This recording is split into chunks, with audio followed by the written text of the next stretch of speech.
देखिए, एक देश में दो कानून नहीं हो सकते हैं। यहाँ पे वेद प्रकाश जी ने जिस तरीके से शहादत दी, वो एक मुद्दे को लेके दी, गांव के मान सम्मान को लेके जो वो संघर्ष कर रहे थे।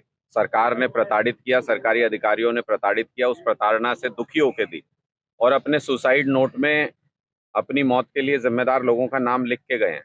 डीसी का नाम लिख के गए हैं, डीआरओ का नाम लिख के गए हैं, कानूनगो का नाम लिख के गए हैं।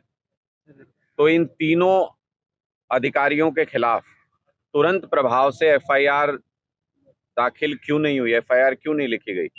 इसके लिए हमें जवाब चाहिए सरकार से। ये एफआईआर तुरंत लिखी जानी चाहिए, इनकी गिरफ्तारी होनी चाहिए, तीनों लोगों की।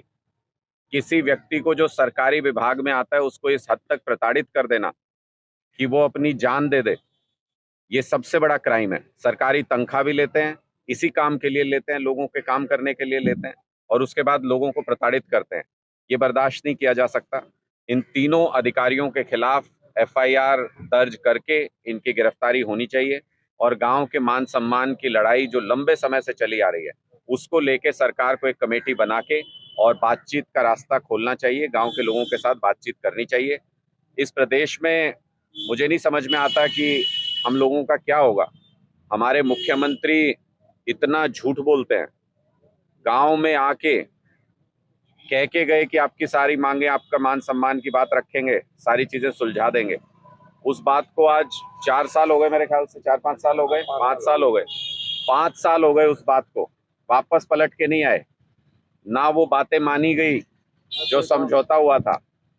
जो पिछली बार आंदोलन के दौरान साथी शहीद हुए थे, संत लाल जी, उनके लिए भी कॉम्पनसेशन देने की बात हुई थी। इससे शर्मनाक क्या हो सकता है कि 12 लाख कॉम्पनसेशन के ऊपर सरकार से सहमति बनी और आज तक भी सिर्फ 6 लाख रुपए परिवार को दिए गए हैं। इससे शर्मनाक तो कुछ नहीं हो सकता। परिवार को नौकरी देने की बात हुई थी, परिवार को नौकरी नहीं दी गई। जिस सरकार की जुबान नहीं है, जो अपनी जुबान पे कायम नहीं रह सकते, वो सरकार कुछ भी और काम नहीं कर सकती मेरी दृष्टि में।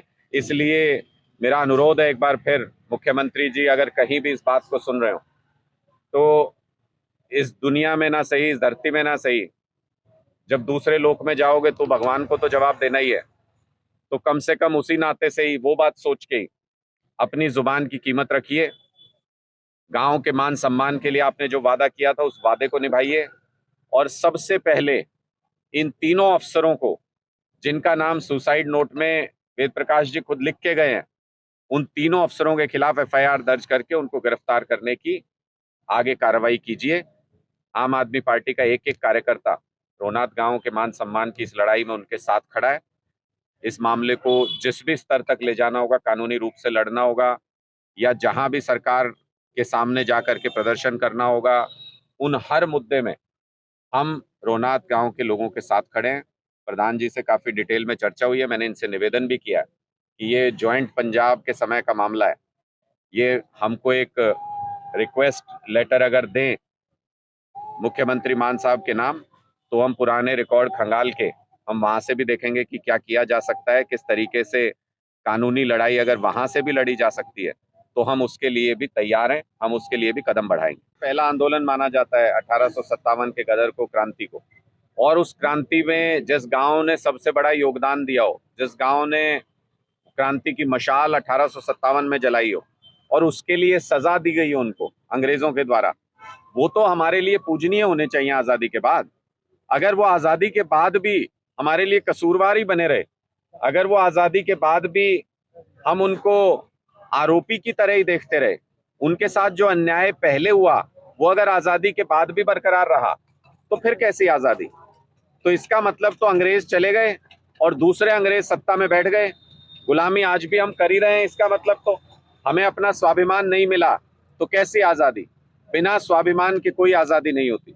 जो जो हमारे क्रांतिकारी हुए, जिनको आज हम शहीद कहते हैं और जिनके नाम पे हिंदुस्तान में मेले लगते हैं, बड़ी बड़े समारोह किए जाते हैं, उन सभी को अंग्रेजों के समय में आतंकी कहा जाता था, उन सभी को अंग्रेजों के समय में मुजरिम कहा जाता था, जेलों में बंद किया जाता था।